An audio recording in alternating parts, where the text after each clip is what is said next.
বৃষ্টির রাতে যখন আকাশে কালো মেঘের ছায়া পড়েছিল তখন শহরের প্রান্তে একটি পুরনো বাড়িতে রহস্যময় ঘটনা ঘটতে শুরু করে। বাড়িটি দীর্ঘদিন ধরে পরিত্যক্ত ছিল, কিন্তু আজ রাতে সেখানে অদ্ভুত আওয়াজ শোনা যাচ্ছিল। সেখানেই বাস করতেন সুমন, একজন তরুণ লেখক যিনি রহস্য এবং ভয়ের গল্প লিখতে ভালোবাসতেন। তিনি বাড়িটির কাছে এসে দাঁড়ালেন, তাঁর কল্পনায় ভয়ের গল্পের পটভূমি তৈরি করতে। সুমন বাড়ির ভেতরে ঢুকতেই দেখলেন দেয়ালগুলো পচে গেছে এবং মেঝেতে ধুলো জমেছে। হঠাৎ একটি দরজা খোলার শব্দ শুনতে পেলেন। তিনি ভয়ে ভয়ে সেই দরজার দিকে এগিয়ে গেলেন। দরজার ওপার থেকে একটি শিশুর কাঁদুনির আওয়াজ আসছিল।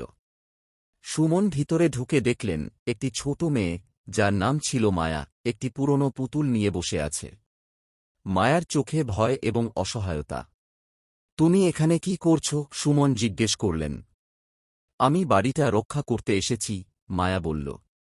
এখানে একটি অশুভ আত্মা বাস করে। সে আমাকে যেতে দেবে না। সুমন প্রথমে বিশ্বাস করতে পারলেন না, তবে মায়ার কথা শুনে তার মনে সন্দেহ জাগল। বাড়ির ভেতরে আরও কিছু অদ্ভুত ঘটনা ঘটতে শুরু করল। সুমন অনুভব করলেন কোনো অদৃশ্য শক্তি তাঁদের চারপাশে ঘুরছে।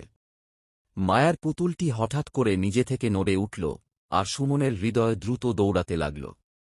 আমরা এখান থেকে বেরিয়ে যেতে হবে, সুমন বললেন। কিন্তু মায়া বলল, না, সে আমাদের যেতে দেবে না। হঠাৎ বাড়ির দেয়ালগুলো কাঁপতে শুরু করল এবং অন্ধকারে একটি রহস্যময় ছায়া উদ্ভূত হল। সুমন বুঝতে পারলেন তাঁদের সামনে এক ভয়ঙ্কর সত্য রয়েছে। তিনি মায়াকে নিয়ে দৌড়াতে শুরু করলেন, কিন্তু দরজাগুলো একে একে বন্ধ হতে লাগল। শেষমেশ তাঁরা একটি জানালায় পৌঁছালেন। সুমন জানালার কাঁচ ভেঙে বাইরে লাফ দিলেন, কিন্তু মায়া পেছনে রয়ে গেল।